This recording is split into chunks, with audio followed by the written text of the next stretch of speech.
Bismillahirrahmanirrahim. Assalamualaikum warahmatullahi wabarakatuh. Alhamdulillahirrabbilalamin. Allahumma sholli ala sayyidina Muhammad wa ala ali sayyidina Muhammad. Halo teman-teman, kembali bersama kami di program Ngopi, Ngobrol Perkara Islam Part 1. Oke, pada video kali ini saya Muhammad Yusri Sandili tidak sendiri. Saya ditemani oleh salah satu tokoh pemuda. Mungkin Kak bisa perkenalkan namanya? Oke, baik. Assalamualaikum warahmatullahi wabarakatuh. Nama saya Muhammad Mufti. Ya, itu.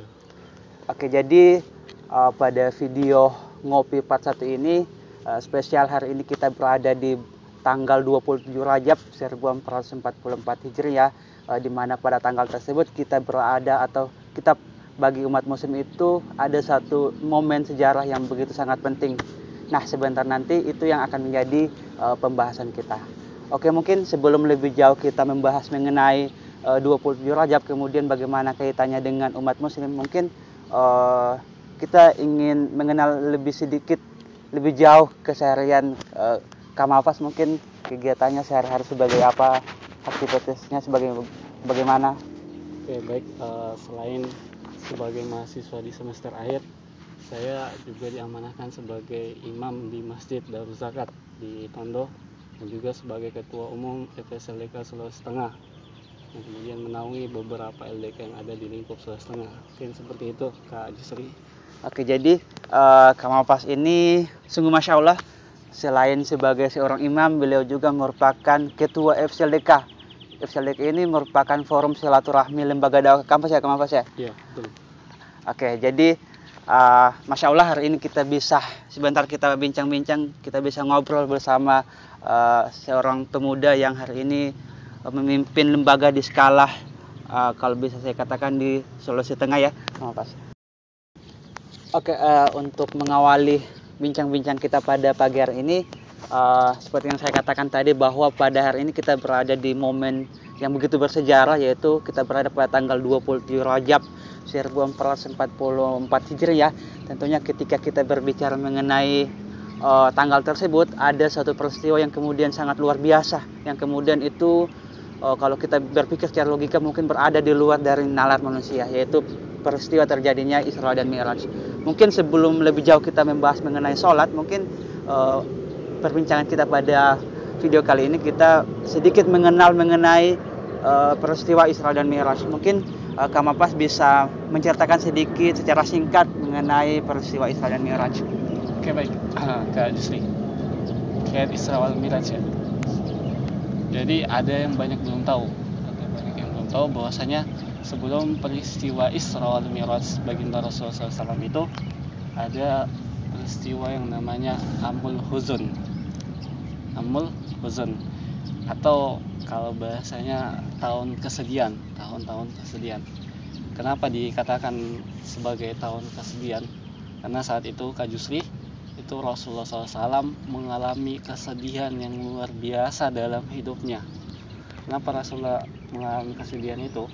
Karena ada dua orang yang paling beliau cintai saat itu, dua orang yang selalu mendukung dan membackup dakwah beliau, itu sang istri tercinta Sayyidah Khadijah binti Khuwailid dan sang paman Abu Thalib, yang kemudian dipanggil oleh Allah Subhanahu wa taala meninggal dunia. Ya, Rasulullah mengalami kesedihan karena ditinggal dua orang yang paling beliau cintai dan yang paling mendukung dakwah beliau. Abu Thalib, paman beliau, yang kemudian senantiasa membackup dakwah beliau sebagai seorang paman dan seorang tokoh ternama di bangsa Quraisy saat itu, di Mekah saat itu. Sehingga ketika orang-orang kaum kafir Quraisy mau menyakiti Rasulullah secara fisik, maka mereka akan segan dan enggan karena sosok Abu Thalib yang mereka segani, hingga Rasulullah itu tidak disakiti secara fisik. Begitupun Sayyidah Khadijah, sang istri yang kemudian mendukung secara mental dan finansial dakwahnya Rasulullah SAW. Bayangkan, ketika Rasulullah SAW mengalami beratnya ujian dalam dakwah, yang menenangkan beliau adalah Sayyidah Khadijah. Begitupun Sayyidah Khadijah dikatakan yang kemudian mengorbankan seluruh hartanya untuk diperjuangkan di jalan dakwah Rasulullah SAW. Nah, itu ketika itulah Rasulullah mengalami kesedihan ketika dua orang itu dipanggil oleh Allah Subhanahu wa taala. Bahkan bukan cuma sampai di situ sedihnya Rasulullah.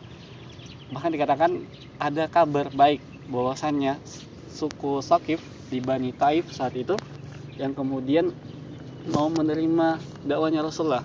Rasulullah saat itu rasa gembira, senang karena ada satu kaum yang mau menerima dakwahnya. Lantas Rasulullah itu pergi berjalan kaki ke Taif sana untuk kemudian menemui orang-orang itu. Lantas apa yang didapati ketika Rasulullah sampai di Taif? Ternyata kabar itu adalah kabar yang tidak benar. Orang itu ternyata tidak menerima dakwah Rasulullah. Dan sampai di sana bukan hanya itu, Rasulullah juga diusir, bahkan dilempari batu oleh kaum Taif saat itu. Sehingga dikatakan bahwa pelipis Rasulullah itu mengeluarkan darah akibat lemparan batu. Nah, bertambah sedihlah Rasulullah. Maka tahun itu disebut dengan tahun kesedihan.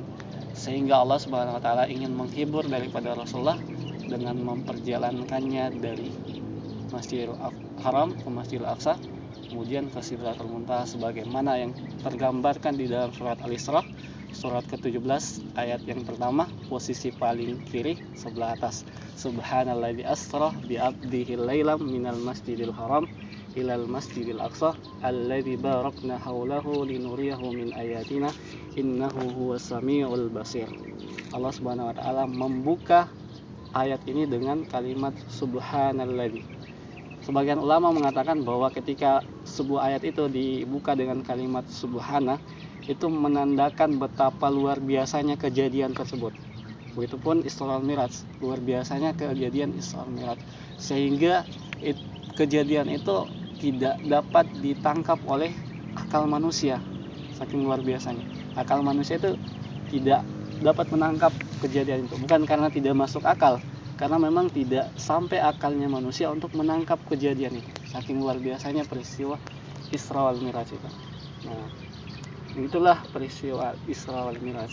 Nah, kemudian Rasulullah juga di kejadian itu menerima satu perintah yang luar biasa, yaitu sholat. Nah, itu dia.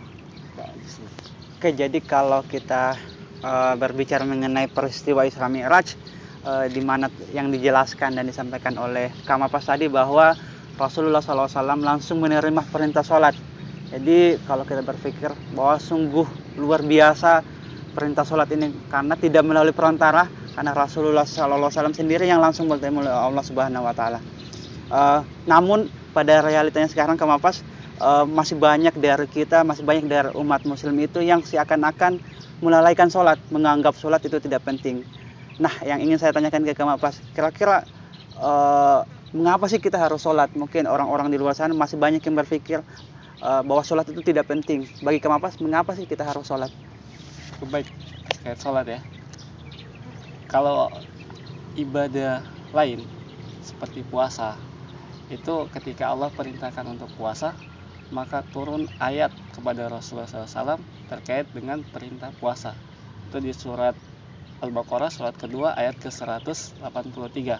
Ya ayyuhalladzina amanu kutiba alaikumusyamu kama kutiba alal ladzina min qablikum la'allakum tattaqun. Begitupun ketika Allah Subhanahu wa taala memerintahkan ibadah zakat, maka turunlah ayat mengenai zakat, yaitu di surat At-Taubah surat ke-9 ayat ke-103. Khudz min amwalihim shadaqatan tutahhiruhum wa tuzakkihim biha wa shalli 'alaihim. Begitupun juga ketika Allah Subhanahu wa taala memerintahkan untuk naik haji bagi yang mampu, maka turunlah ayat yang berkenaan dengan naik haji kepada Rasulullah, yaitu di surat Ali Imran surat ketiga ayat ke-97. Walillahi 'alan nasi hijjul baiti man istata'a ilaihi sabila. Namun ketika yang diperintahkan itu sholat, maka yang turun bukan ayat kepada Rasulullah, tapi Rasulullah sendiri yang kemudian dijemput oleh para malaikat untuk menghadap Allah Subhanahu wa taala, langsung menerima perintah yang luar biasa ini, ibadah yang luar biasa ini, yakni ibadah sholat. Disitulah luar biasanya sholat dibandingkan ibadah-ibadah yang lain. Nah, maka penting sekali saya pikir sholat ini bagi seorang muslim, karena tolak ukur keimanan seseorang itu dilihat dari sholatnya. Bahkan dikatakan man aqamaha faqad aqamadin, siapa yang mendirikan sholat dia mendirikan agama, dan sebaliknya man hadamaha faqad hadamadin, siapa yang tidak mendirikan sholat maka ia sedang meruntuhkan agamanya. Jadi itu tolak ukur agama seseorang itu dilihat dari kualitas sholatnya, seperti itu. Itu Kak Jusri. Jadi ternyata sholat itu sangat penting, selain sebagai satu-satunya wahyu yang mungkin Rasulullah SAW sendiri menghadap dalam menerima itu langsung menghadap kepada Allah Subhanahu Wa Taala.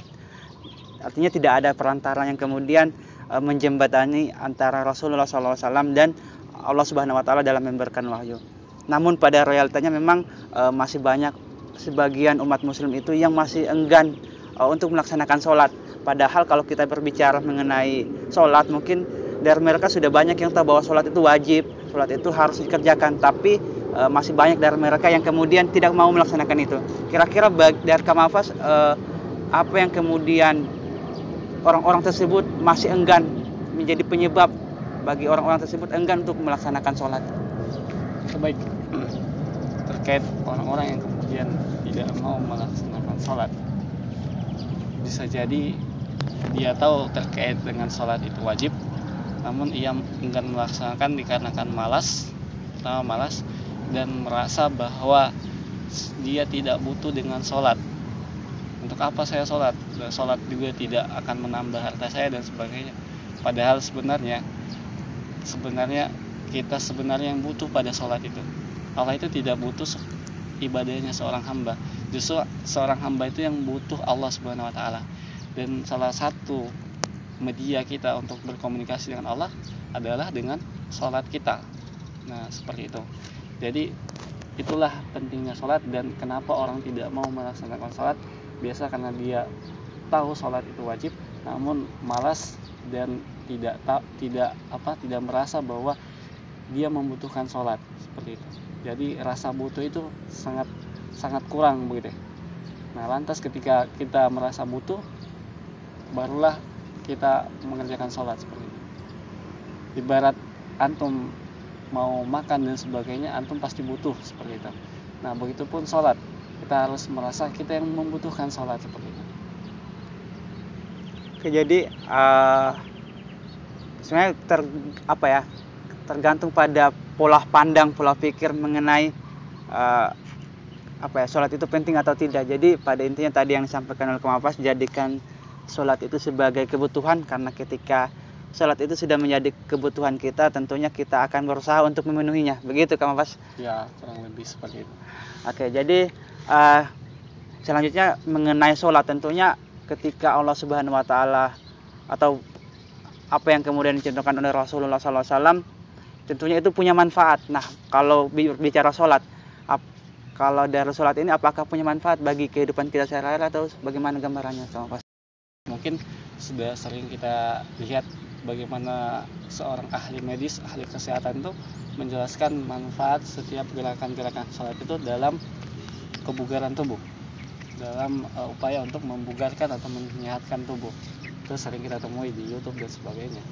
Nah, kemudian dari segi lain, orang yang terbiasa melaksanakan sholat di awal waktu dan tepat waktu, itu menjadikan dia orang yang senantiasa disiplin dalam setiap aktivitas kehidupannya, karena ia sudah terbiasa melaksanakan sholat dengan waktu yang tepat.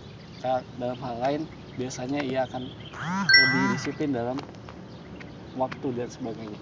Nah, seperti itu manfaat dari sholat dari segi kehidupan kita. Juga di dalam Al-Quran kan disampaikan, inna sholata tanha 'anil fahsya'i wal munkar. Sholat itu dapat mencegah seseorang dari perbuatan keji dan mungkar. Nah, itu yang kemudian manfaat luar biasa dari sholat. Dan sholat itu jadi media penghubung antara seorang hamba pada Allah Subhanahu Wa Taala. Nah, ibarat kalau kita analogikan, kita punya jejaring ke presiden, kita punya jejaring ke pejabat-pejabat, dan kita dapat berhadapan langsung dengan para pejabat itu kan luar biasa sekali ya. Nah, begitupun sholat, kenapa kita tidak bangga dengan sholat, padahal yang kita hadapkan langsung itu adalah Allah Rabbul Alamin, Allah Tuhan pencipta alam, Tuhan pemilik alam semesta. Seharusnya kita lebih bangga lagi toh. Nah, seperti itu. Jadi ternyata sholat itu sangat penting ya. Selain sangat penting, banyak manfaat yang kemudian kita rasakan ketika melaksanakan sholat. Mungkin terakhir mungkin dari Kamafas ada pesan dan kesan untuk teman-teman di luar sana, mungkin kaum muslimin yang hari ini mungkin masih enggan untuk melaksanakan sholat, mungkin silakan Kompas kalau ada pesan-kesan. Mungkin ini sebagai penarik hati, mungkin bisa jadi sebagai hidayah yang kemudian bisa menyentuh hati umat muslim yang mungkin hari ini masih enggan untuk melaksanakan sholat. Oke, baik. Untuk teman-teman sekalian, saudara-saudari kami sesama muslim, terkait dengan sholat ya, mungkin saya bisa analogikan, ini kan ada sebuah botol. Ini botol kita ibaratkan sebagai agama Islam, dan saya punya 5 jari di tangan kanan saya, dan kita ibaratkan 5 jari ini sebagai rukun Islam. Yang pertama adalah syahadat, kedua adalah sholat, 3 adalah puasa, 4 zakat, dan yang kelima adalah naik haji. Nah, rukun Islam ini yang kemudian memegang agama Islam dengan erat, kemudian kita dikatakan sebagai seorang muslim. Nah, manakala naik haji tadi kita tidak laksanakan, maka kita angkat dari kelingking, namun agama Islam masih bisa kita pegang dengan erat, dan kita masih dikatakan sebagai seorang muslim. Karena kita tidak naik haji mungkin bisa jadi karena kita tidak tergolong orang-orang yang mampu, karena naik haji bagi yang mampu. Nah, kemudian ketika kita tidak menunaikan zakat, kita angkat jari manis, namun botol ini masih bisa kita pegang dengan erat, dan berarti kita masih dikatakan sebagai seorang muslim, karena kita masih memegang agama dengan erat. Karena bisa jadi kita tidak menunaikan zakat karena kita adalah golongan mustahik, orang-orang yang kemudian berhak menerima zakat, sehingga kita tidak berhak mengeluarkan zakat, seperti itu. Kemudian yang ketiga, ketika kita tidak melaksanakan puasa di bulan Ramadan, mungkin bisa jadi karena kita ada uzur dalam perjalanan, sakit dan sebagainya, sehingga kita tidak melaksanakannya, namun ada konsekuensi selanjutnya untuk menggantikannya. Maka agama Islam ini masih bisa kita pegang dengan erat, dan kita masih dikatakan sebagai seorang muslim. Lantas manakala yang kita tidak tunaikan itu adalah sholat, nanti kita angkat jari telunjuk, maka botol itu akan terjatuh, atau agama Islam itu akan hilang dari pegangan kita sebagai seorang muslim. Maka begitu pun ibarat sholat dalam diri kita sebagai seorang muslim yang memegang peranan penting dalam sebutan kita sebagai seorang muslim. Bahkan dikatakan kan barometer seorang beriman itu dilihat dari sholatnya, seperti itu. Itu pentingnya sholat bagi kita sebagai seorang muslim. Seperti itu. Mungkin pesan dan kesan yang ingin disampaikan kepada orang-orang di luar sana terkait dengan sholat ini, Kang Kompas. Baik, teman-teman yang belum sholat, mau tunggu sampai kapan kita baru mau melaksanakan sholat kan? Apakah mau tunggu kita sholatnya di depan imam? Berarti itu sudah meninggal. Bahkan sholat ini, kalau haji kan itu pada yang mampu diwajibkan, kalau tidak mampu tidak diwajibkan untuk melaksanakan haji. Zakat bagi yang mampu mengeluarkan zakat, bagi yang tidak mampu maka dia tergolong sebagai orang yang menerima zakat. Puasa bagi yang mampu melaksanakan puasa di bulan Ramadan, jikalau tidak maka bisa menggantikannya dengan hal-hal lain, seperti itu. Tapi sholat itu adalah kewajiban yang tidak bisa digantikan dengan apapun, kewajiban yang tidak bisa ditukar atau digantikan dengan ibadah apapun. Itu sholat, itu kewajiban kewajiban personal seorang muslim dan tidak bisa diwakilkan oleh siapapun. Itu sholat yang wajib 5 waktu. Bahkan dikatakan ketika kita tidak mampu melaksanakan sholat dalam keadaan berdiri, maka diperbolehkan sholat dalam keadaan duduk. Ketika tidak bisa dalam keadaan duduk, diperbolehkan sholat dalam keadaan berbaring. Ketika tidak bisa dalam keadaan berbaring dengan sholat menggunakan isyarat, maka diperbolehkan sholat di dalam hati. Nah, dalam hati. Lantas tidak bisa di dalam hati, berarti antum itu sedang sakratul maut itu. Ya, jadi itulah sholat.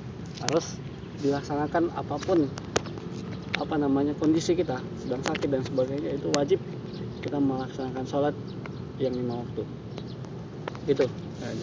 Oke, jadi pada intinya sholat itu merupakan suatu kewajiban, dan Allah Subhanahu wa taala itu ternyata sudah memberikan kemudahan ketika mungkin kondisi kita tidak bisa berdiri, Allah berikan kemudahan yang lain. Begitupun ketika kita tidak mampu melaksanakan, bahkan sampai kepada sholat dengan hati, dengan isyarat saja kita sudah bisa melaksanakan perintah sholat ini. Maka mungkin tidak ada lagi alasan bagi kita, apalagi kita sebagai seorang umat muslim yang kemudian mengaku sebagai umat Rasulullah SAW tapi masih enggan untuk melaksanakan sholat. Mungkin sekian pembahasan kita, sekian bincang-bincang kita pada video kali ini. Semoga apa yang kemudian tadi sudah disampaikan oleh narasumber kita, Kak Mafaz, itu kemudian bisa memberikan manfaat kepada kita semua, dan kemudian jadikan momen 27 Rajab Isra Mi'raj tahun ini sebagai momen kita untuk memperbaiki diri, khususnya untuk memperbaiki sholat kita kepada Allah Subhanahu wa Ta'ala. Mungkin sekian, sampai jumpa di video berikutnya. Billahi taufiq wal hidayah. Wassalamualaikum warahmatullahi wabarakatuh.